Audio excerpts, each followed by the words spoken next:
Raccolta firme dei sindaci a sostegno di Draghi. I primi cittadini della Marca si dividono tra chi firma, chi si appella al senso di responsabilità, chi ancora chiede elezioni subito. Il fronte non è compatto.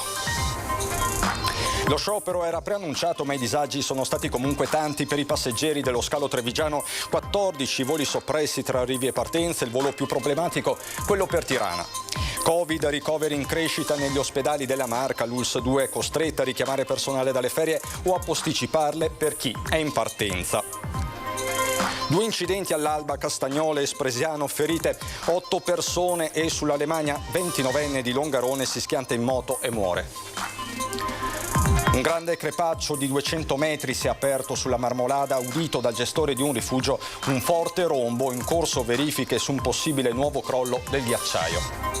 La premier finlandese Sanna Marin, astro nascente del socialismo europeo, in vacanza a Fara di Sorigo. Per noi è un orgoglio, dicono tutti, un appello alla discrezione arriva dal sindaco. Festa della famiglia alpina a Sorigo, centinaia le presenze nel corso di questa domenica. Il nostro obiettivo è coinvolgere sempre di più i giovani, dice il capogruppo. Bentrovati, buona domenica telespettatrici, telespettatori di Antenna 3. In primo piano per questa edizione trevigiana dei nostri telegiornali c'è la politica in vista delle comunicazioni del Premier Draghi previste in Parlamento per mercoledì. È un vero e proprio caso politico quello della raccolta firme perché Draghi resti a Palazzo Chigi, avviata dal sindaco di Firenze Nardella. Come vedrete, il fronte dei sindaci trevigiani non è affatto compatto. Ho firmato anch'io la lettera di richiesta al Presidente Draghi di rimanere alla Presidenza del Consiglio, come hanno fatto altri miei colleghi, tra cui il Sindaco di Venezia. Questo perché in questo momento l'Italia necessita delle persone migliori che abbiamo, delle nostre risorse più importanti, e non possiamo certo perderci in litigi o in occupazioni di sedie solamente per interessi personali. Mi auguro davvero che si riesca ad arrivare a una risoluzione rapida e veloce per il bene dell'Italia e dei cittadini. E tra i firmatari della lettera appello a Draghi il sindaco di Zero Branco Luca Durighetto, con lui nella Marca tra gli altri anche i colleghi di Silea, San Biagio, Monastier, tutti a chiedere al Premier di rimanere e garantire stabilità. Non possiamo tollerare mesi di stallo per motivi egoistici, dice da Preganziol Paolo Galeano, anche lui tra i firmatari, ma l'iniziativa partita dal primo cittadino di Firenze, Dario Nardella, è diventata presto un caso politico che la dice lunga anche sulle strategie di posizionamento dei partiti. La proposta di Nardella era stata rilanciata nella chat dei sindaci ANCI, ma l'ANCI formalmente non la sostiene. Non servono appelli, serve responsabilità da parte di tutti nei confronti dei cittadini, dice il sindaco di Treviso e presidente ANCI Veneto Mario Conte, quella responsabilità che i sindaci mettono in campo quotidianamente per dare risposte concrete ai problemi della comunità. Così dunque Conte. Sulla falsariga anche il sindaco di Castelfranco e presidente della provincia Stefano Marcon, pure lui come Conte della Lega. Non firmerò alcun documento come sindaco, tantomeno come presidente di provincia. Io credo che queste questioni, come ho detto all'inizio, siano questioni di natura meramente ed esclusivamente politica, ed ogni rappresentante politico sa bene qual è la strada da intraprendere per dare un futuro al nostro paese. Intermedia la posizione del sindaco di Conegliano Fabio Chies, coordinatore tra l'altro di Forza Italia per la Marca, che condivide la sostanza della proposta di Nardella ma non la forma. Quello che ritengo io necessario è che sia una posizione di tutti, trasversale, che non ci siano condizionamenti politici di sorta, ma che sia proprio un appello corale che nasce dal territorio. Insomma, i sindaci di centrosinistra hanno già firmato l'appello, la Lega parla di responsabilità ma per lo più non intende sottoscriverlo. Forza Italia chiede iniziative condivise e bipartisan perché il Premier rimanga. Le posizioni locali ricalcano più o meno quelle dei partiti di riferimento nazionale, istituzioni usate come sezioni di partito, ha attaccato Giorgia Meloni nel pomeriggio riferendosi alla proposta del sindaco di Firenze. Allineati gli amministratori di Fratelli d'Italia nel trevigiano, su tutti Spresiano. Io assolutamente non firmerò nessuna lettera, anche perché ritengo che il sindaco non sia rappresentante solamente della propria maggioranza, ma anche di tutti quei cittadini che legittimamente chiedono di andare al voto, per cui ritengo fuori luogo, firmare una lettera di questo tipo.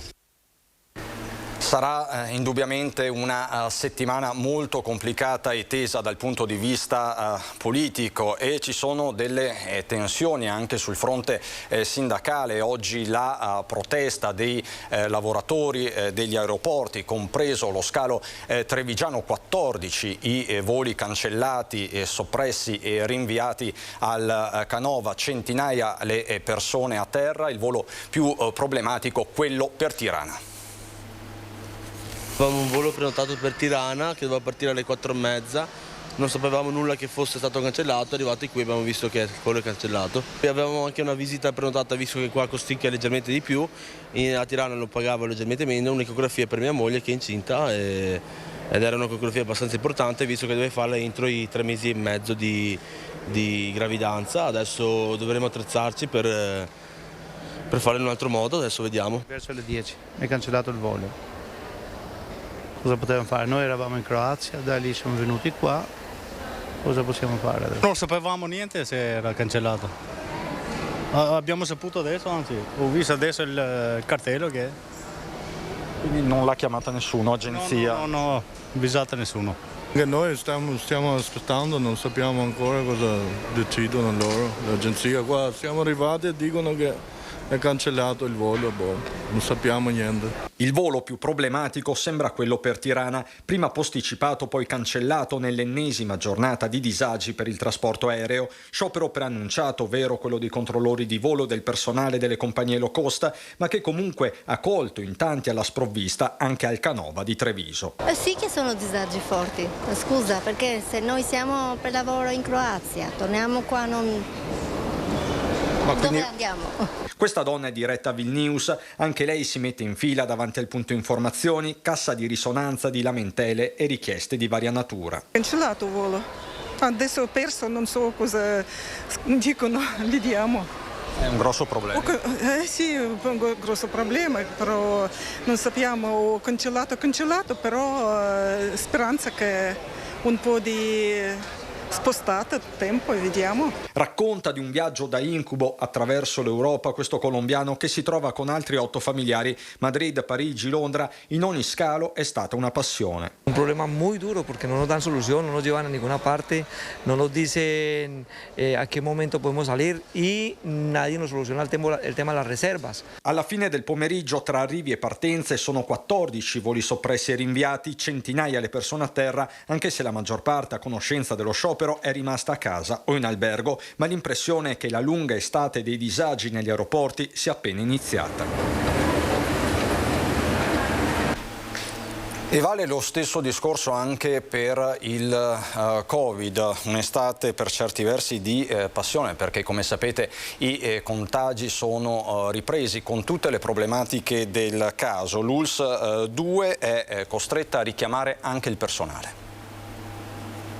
Il 17 luglio 2021 avevamo 7 ricoverati a Treviso e 6 a Vittorio Veneto. Oggi ne abbiamo 149. Covid, crescono i ricoveri e negli ospedali trevigiani la situazione è di forte pressione sul personale già pesantemente ridimensionato. Tra i Novax sospesi fino a fine anno e chi è a casa perché positivo, all'appello mancano 358 persone. Per non ridurre l'attività, purtroppo, e questo è un po' quello che ci sta dicendo il sindacato, stiamo ovviamente richiamando persone dalle ferie, stiamo posticipando le ferie a qualcuno. Per il mese di luglio, quindi, soprattutto in area medica, personale sanitario richiamato dalle ferie o costretto a posticiparle. Che prima di tutto dobbiamo garantire l'assistenza. Sì, potremmo ridurre i posti letto come abbiamo fatto d'estate, che abbiamo ridotto i posti letto, lo stiamo facendo dove è possibile, ma mi creda, abbiamo tantissima gente che entra in ospedale, anche non Covid, e contemporaneamente, ribadisco, abbiamo 149 positivi Covid che sono ricoverati, tra cui il 20% di questi ha anche un interessamento polmonare. Quindi è chiaro che purtroppo dobbiamo in qualche modo tener botta, lo so che è durissimo, e cercare di che passi questo momento. La speranza è che i contagi, raggiunto il picco, comincino a scendere con conseguente calo anche dei ricoveri in ospedale. Se noi dovessimo ridurre completamente, come facevamo gli altri anni, i posti letto, o gestiamo i Covid o gestiamo gli altri. Quindi siamo costretti a fare questo. Abbiamo ovviamente detto al nostro personale che siamo grati di questo e faremo in modo, con l'arrivo di quei pochi che arriveranno, una ventina, una trentina di infermieri nuovi, di poter sanare questa situazione per dare a tutti la possibilità almeno ad agosto di farsi i 15 giorni di ferie. Intanto riscuote successo la campagna vaccinale per la quarta dose, tra le 1.000 e le 1.500 iniezioni al giorno, con un boom di richieste soprattutto di sessantenni che evidentemente preferiscono fare le vacanze con maggiore tranquillità. È preferibile fare la prenotazione, ma si può accedere ai Vax Point anche senza. Da lunedì, massimo martedì, apriamo anche a Giovanni XXIII e gli altri accreditati che possono fare vaccinazioni, e contemporaneamente le persone possono andare gratuitamente a fare le vaccinazioni anche nella farmacia. La cronaca ci porta nel Bellunese con la notizia dell'ennesima tragedia della strada. Questa mattina, poco dopo le 6:30, a Castellavazzo, lungo la statale di Alemagna, ha perso la vita un giovane motociclista di Longarone, Nicola Valmassoni, 29 anni, era in sella alla sua moto e viaggiava in direzione Cortina quando, per cause ancora in corso di accertamento da parte dei carabinieri, ha perso il controllo del mezzo andando a schiantarsi contro una vettura. L'impatto è stato violentissimo e per il giovane purtroppo non c'è stato nulla da fare sul posto. Squadre dell'ANAS, carabinieri e vigili del fuoco. L'incidente ha provocato inevitabili disagi alla circolazione, con l'Alemagna che è rimasta chiusa in entrambi i sensi di marcia fino alle 9. Ed è stata una notte difficile sul fronte dei soccorsi, sempre per incidenti stradali anche nella Marca. 8 persone sono rimaste ferite in 2 incidenti verificatisi all'alba di oggi nella Marca. Alle 6:45 a Castagnole di Paese, lungo la Feltrina, si sono scontrate una Fiat Croma condotta da un 63enne di Villorba con 3 passeggeri ed una BMW alla guida della quale c'era un ragazzo di 20 anni. L'impatto è stato violento, la BMW si è capovolta, l'altra auto è finita nel fossato. Sul posto i vigili del fuoco che hanno estratto il 63enne rimasto incastrato nell'abitacolo. I carabinieri di Montebelluna e di sanitari del 118 che hanno soccorso i 4 feriti. Fortunatamente nessuno in gravi condizioni. 2 ore prima, alle 4:45, lungo la Pontebana a Spresiano, di fronte alla discoteca Odissea, altro frontale tra 2 auto, anche in questo caso 4 persone ferite, 3 in modo lieve. La quarta, un 45enne residente a San Polo di Piave con lesioni più serie, è stato portato all'ospedale di Treviso. Vi mostro adesso questa foto che arriva da Cordignano. Poco prima delle 17 i vigili del fuoco sono intervenuti in via Pasubio Nord per un'auto finita nel fiume Meschio dopo essersi mossa in maniera autonoma senza nessuno a bordo. Quindi l'auto era stata lasciata poco prima nel posteggio antistante il fiume, probabilmente per la mancata tenuta del freno di stazionamento si è mossa finendo in acqua. Sono intervenuti i pompieri arrivati da Vittorio Veneto e Treviso con l'autogru e hanno imbragato la Citroen C3 recuperandola così dunque a Cordignano. Sempre per la cronaca andiamo adesso a Montebelluna, dove è stata una notte di fuoco. Nella notte a Montebelluna le fiamme si sono sviluppate tra via Visma e via Maso, interessando legnami, pannelli e scaffalature di un'azienda e un'area degli orti solidali. Sul posto sono intervenuti i vigili del fuoco per spegnere il rogo e i carabinieri di Montebelluna, che ora stanno indagando sulle cause dell'incendio, che potrebbe essere di origine dolosa. Ma stanotte in azione anche i vandali, che hanno rimosso una grata in metallo dalla pavimentazione in zona Piazza 4 Novembre, lasciando scoperto un pericolosissimo buco fondo 6 metri. Al vaglio dei militari anche le immagini delle telecamere di sorveglianza. Spiace per quanto accaduto ed esprimo la mia solidarietà nei confronti dei proprietari dei luoghi interessati dall'incendio e ai volontari degli orti solidali, dice il sindaco Adalberto Bordin. Non posso che ringraziare i carabinieri che stanno seguendo le indagini per appurare l'origine dei roghi, i vigili del fuoco di Montebelluna ed Asolo prontamente intervenuti sul posto e la squadra della protezione civile. Sono in contatto con i carabinieri, prosegue il sindaco, per essere aggiornato sulle cause degli incendi che al momento non sono chiare e che mi auguro potranno prontamente fare chiarezza quanto prima su ciò che è successo. Stanno facendo il Giro d'Italia proprio in questi minuti le immagini che adesso vi mostriamo e che riguardano il ghiacciaio della Marmolada. C'è stato un nuovo sopralluogo aereo sopra il ghiacciaio a seguito di una segnalazione da parte del gestore del rifugio. I tecnici della provincia stanno effettuando delle verifiche della provincia di Trento in relazione a un nuovo distacco che ha dato l'allarme. Ha parlato infatti di un forte rombo sulla destra orografica idraulica del massiccio e di un grande crepaccio che si è palesato. Dalle prime rilevazioni aeree si stima che il crepaccio abbia una larghezza di circa 200 metri per uno spessore tra i 25 e i 35 metri. La zona è interdetta agli escursionisti dopo la tragedia del 3 luglio scorso. Va detto, nessuna persona è rimasta coinvolta. Le attività di osservazione del ghiacciaio proseguono non stop tramite laser e strumentazione di varia natura. Queste le immagini quindi che arrivano proprio dal luogo di questo nuovo distacco. E c'è stato un malore fatale in montagna durante un'escursione in Val Zoldana per un 54enne di Mogliano che risaliva il sentiero del Monte Ponta. Franco Bozzolina era partito in compagnia da Brusadazza quando all'improvviso ha accusato un dolore al torace e si è accasciato a terra. I compagni hanno chiamato i soccorsi arrivati sul posto con l'elicottero di Dolomiti Emergency. Purtroppo per il 54enne moglianese non c'è stato nulla da fare. Voltiamo decisamente pagina e andiamo nel cuore delle colline UNESCO, perché c'è un ospite davvero importante che sta facendo discutere, parlare e che rende anche orgogliosi gli abitanti della zona.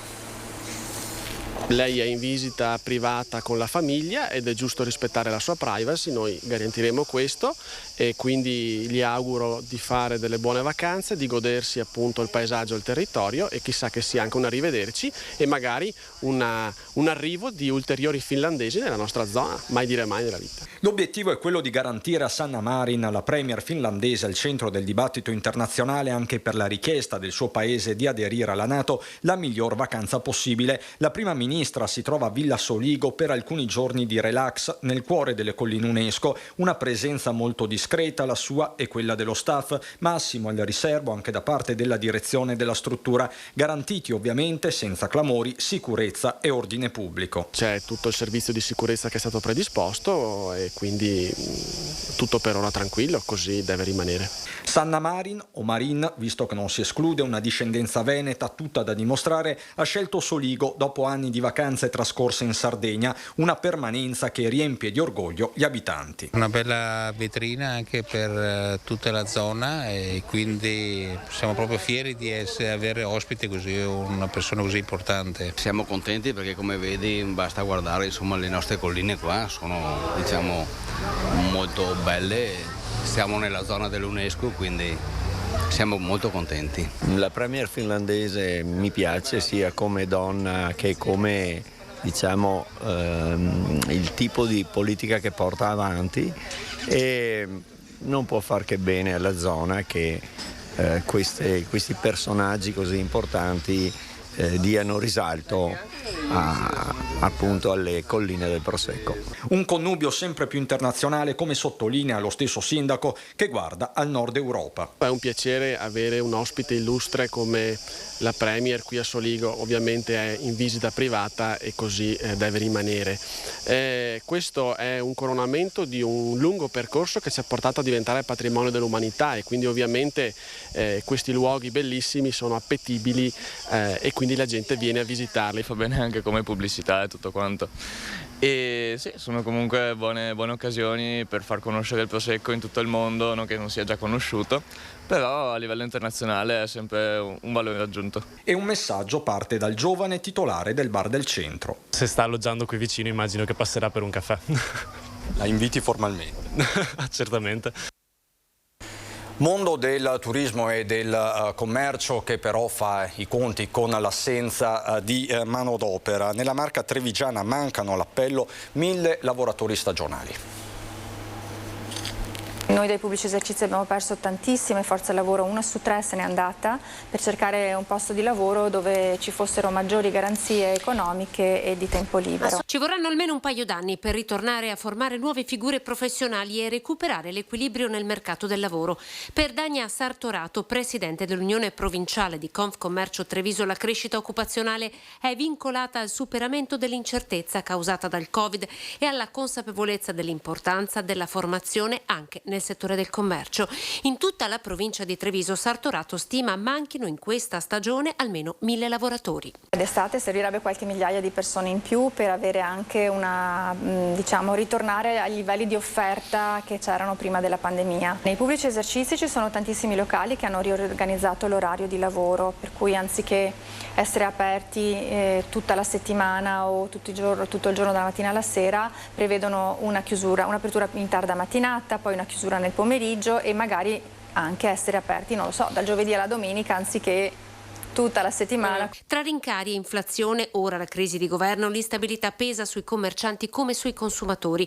Pura follia per la categoria la caduta di Draghi e con lui del suo esecutivo, ritenuto l'antidoto migliore alla crisi per affidabilità e credibilità internazionale. Auspichiamo che possa terminare il proprio mandato con un Draghi bis. Questo è fuori discussione, anche perché in questo momento dove la pandemia non è ancora sconfitta, abbiamo un autunno con molti punti interrogativi, abbiamo la guerra fuori dalle porte di casa, il caro prezzi con la possibilità di inflazione dilagante e quindi una contrazione della capacità di spesa, è evidente che ci sono già parecchie incognite, non ne servono altre.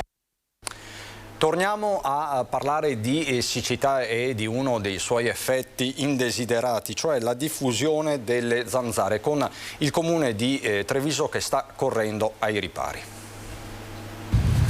4.500 euro ad ogni trattamento è quanto costa alla collettività ogni intervento di disinfestazione della città dalle zanzare, che il comune di Treviso, come non era mai capitato prima, è costretto a riprogrammare in questi giorni. Troppe le segnalazioni dei cittadini assediati dagli insetti, ma soprattutto dalle molteplici punture fastidiose che rendono invivibili soprattutto le ore serali, specie se passate con le finestre aperte senza zanzariere. Quali sono le zone che verranno interessate da questo nuovo trattamento? Parchi, le scuole sicuramente, tutte le zone frequentate da molte persone, perché chiaramente dobbiamo prevenire il fatto che le zanzare possano dar fastidio e comunque verificheremo di luogo in luogo dove è possibile farlo. Nei prossimi giorni è previsto un nuovo trattamento che, sottolineano da Casugana, non sarà certamente l'unico per questa caldissima estate, dove sono spariti i regolatori naturali delle zanzare. La siccità infatti ha di fatto ridotto la presenza di rondini e pipistrelli, ma soprattutto ha fatto sparire letteralmente le rane. E su questo fronte il comune sta già pensando a dei provvedimenti, a partire dal riempimento della fontana del tribunale, da sempre culla di una miriade di girini. È un problema grosso l'assenza di acqua, perché mancano le rane, che sono i competitori naturali delle zanzare, e quindi se ne vede un eccesso. Quindi state molto attenti all'ambiente cercando di salvare il salvabile. Sì, certo, è molto complesso, perché spesso si ritiene che la siccità porti a una diminuzione delle zanzare, però purtroppo agisce di più sui suoi competitor e quindi da questo punto di vista non abbiamo questo problema. Saranno previsti ulteriori trattamenti se va avanti così? Purtroppo penso di sì, perché se non piove questa è l'indicazione che abbiamo. Vi raccontiamo adesso una storia a lieto fine. Un labrador è scivolato questa mattina in un dirupo nei pressi del santuario Beata Vergine del Covolo di Crespano del Grappa ed è stato salvato dai vigili del fuoco. Il cane era in giro per i boschi con il suo proprietario quando, forse attirato da qualche animale, è caduto per oltre 20 metri in un dirupo. Il proprietario, resosi conto dell'impossibilità del recupero per l'impervietà del luogo, ha dato l'allarme. I pompieri con gli uomini del nucleo SAF Speleo Alpino Fluviale, li vedete nelle immagini, hanno raggiunto e imbragato il cane, riconsegnandolo dopo le coccole del caso al proprietario. E ritorniamo a far di Soligo, a Soligo per la precisione, dove sapete c'è la visita del premier finlandese, ma oggi si sono preservate le tradizioni con la festa della famiglia alpina. Diciamo che è abbastanza caldino, sì, sul caldo rovente. Cosa prevede il menù oggi? Oggi prevede lo spiedo e la verdura. Temperatura percepita? Sui 50 scarsi, possiamo esserci. Gira lo spiedo alla festa della famiglia alpina di Soligo, un modo per ritrovarsi anche tra diverse generazioni. L'obiettivo qui, nello scenario davvero incantevole dell'eremo di San Gallo, è fare in modo che la tradizione possa rinnovarsi e andare avanti. Purtroppo sì, mancano le nuove generazioni di leva, però abbiamo degli amici alpini e anche le mogli dei nostri alpini che ci danno una mano veramente forte sul nostro piccolo, e andiamo avanti così, insomma, cerchiamo sempre di aiutarci uno con l'altro, insomma, impegnando le nostre ore di libertà, purtroppo, però questo è il sacrificio alpino. Coinvolgere i giovani non è così difficile, bisogna attirarli, farli sentire bene nell'associazione, fargli capire i valori base, fargli capire che stanno bene anche all'interno dei gruppi alpini e pian piano vedrai che crescono un giorno, secondo giorno, terzo giorno, dopo qualche anno si aggregano all'associazione. Ci vuole però tempo, passi brevi però costanti. Tra le tavolate lo spirito alpino è quello di sempre, a una settimana esatta dalla dunata triveneta di Asiago. Ogni anno vengo a questa festa da alpino. Che significato ha? Importante essere alpini. Grazie. Sono un po' commosso perché sabato e domenica ero sull'Ortigara. È stato bellissimo, e specialmente su Asiago. Guarda, belle robe, finché esiste queste robe qua, dopo non si sa. Centinaia le presenze nel corso della giornata, compreso il sindaco Mattia Perencina, per il resto le emozioni, quelle autentiche di sempre.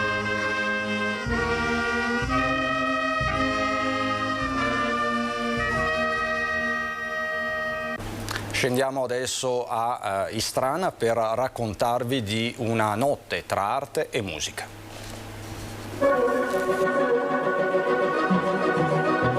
Una villa settecentesca, un mistero avvolgente e sorprendente custodito al suo interno, un'atmosfera magica cullata dalle note del Barbiere di Siviglia, indimenticabile opera di Gioacchino Rossini. E proprio come intona Figaro nella seconda scena del primo atto, verrebbe da dire: che furia, che folla! La folla, in questo caso, è la gente che non ha voluto mancare all'evento nel parco di Villa Lattes a Istrana. Una notte in cui l'arte e la musica hanno illuminato più della luna quella che è uno dei capolavori architettonici del nostro territorio. Come la vediamo oggi è caratterizzata però dall'ultimo suo proprietario, che è stato l'avvocato Bruno Lattes, e lui, lasciato la sua attività forense, si è dedicato poi a viaggiare in tutto il mondo ed era una persona, come lui si definisce, ottimista, gioviale, ma anche molto spiritoso, ironico, e quindi la sua passione è stata quella di raccogliere in ogni dove automi e carillon che lui aveva piacere di far suonare la sera, addirittura li faceva partire tutti insieme. E tra la folla ammirata c'eravamo anche noi con la troupe di itinerari turistici. Di solito facevamo concerti lirici, ma questa volta abbiamo un impegno, ci siamo impegnati anche grazie al contributo comunale per questa eccezionale serata qui in Villa Lattes. Quanti figuranti questa sera per quest'opera importante? Sono circa il coro e il giardino fiorito e poi sono 8 personaggi che sono il clou dell'opera. La caratteristica è che la facciata della villa farà da scenografia all'opera. Detto, fatto. Una promessa di magia e suggestione che il comune di Istrana, la Proloco e l'associazione Il Giardino Fiorito hanno mantenuto.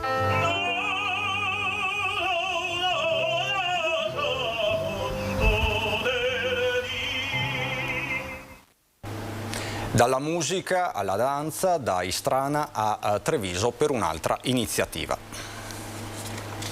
I ragazzi che partecipano a questi stage sono ragazzi che si vedono come ballerini nel loro futuro. Vediamo ragazzi veramente molto motivati e che studiano anche 8 ore al giorno, e questo è confortante. La danza è viva, continua comunque ad essere viva.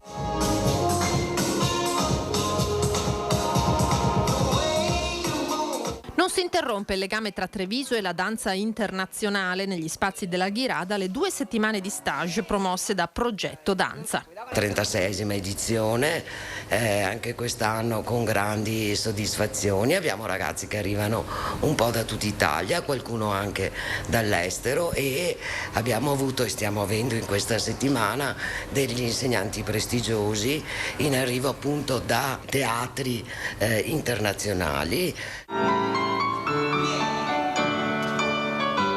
Qui ad allenarsi anche l'11enne trevigiano Michele Caramel, da poco ammesso all'Accademia della Scala di Milano. E a me piace la danza classica soprattutto perché quando ero bambino a casa mia mamma mi diceva sempre vai a provare danza, perché spesso ballavo, facevo spettacoli insieme ai miei fratelli e quindi sono partito da una piccola scuola e dopo sono arrivato a questo grande successo per me. In attesa dell'edizione numero 37 si sta lavorando per un altro evento ancora. Per il concorso che faremo in aprile, il 2 a 3 aprile del 2023, sempre qui in Ghirada ci sono le varie categorie in base all'età, ma sempre di classico, moderno e di contemporaneo. Cerchiamo di allestire come l'anno scorso la Ghirada come un grande teatro, come sempre. Ed è tutto anche per questa edizione trevigiana dei nostri telegiornali, ma prima di lasciarvi al meteo ritorniamo a Venezia per la festa del Redentore. 100.000 circa le presenze nella notte per uno spettacolo unico all'insegna della pace e del gemellaggio con la città ucraina di Odessa. Ci lasciamo così per questa sera, buon proseguimento.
Da oltre 40 anni Bacifrutta c'è per te. La qualità e il risparmio Bacifrutta c'è per te. Selezioniamo il prodotto, Bacifrutta c'è per te. Bentrovati al meteo. La tendenza per l'inizio della settimana non vedrà particolari sconvolgimenti dal punto di vista meteorologico. L'alta pressione africana sarà ancora ben salda. Vediamo il dettaglio di lunedì 18 luglio. Sul Veneto l'anticiclone, come detto, garantisce una giornata soleggiata e calda. Avremo un cielo sereno o velato e non sono attese precipitazioni degne di nota. Temperature minime tra 17 e 21 gradi, massime invece comprese tra i 29 e i 34 gradi. Spostiamoci ora sul Friuli Venezia Giulia. Anche qui tanto sole, il cielo si presenterà limpido solo con qualche innocua velatura. Temperature minime tra i 18 e i 21 gradi, massime sui 30-32 gradi. Infine diamo uno sguardo al Trentino Alto Adige, anche qui ampio soleggiamento, dunque nulla di nuovo, cielo poco nuvoloso e senza piogge. Temperature minime intorno ai 19-20 gradi, massime sui 34-35 all'incirca. Dal meteo di Antena 3 per ora è tutto, arrivederci al prossimo aggiornamento.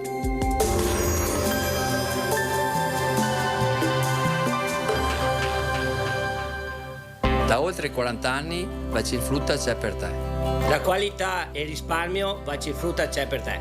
Selezioniamo il prodotto, Vacifrutta c'è per te.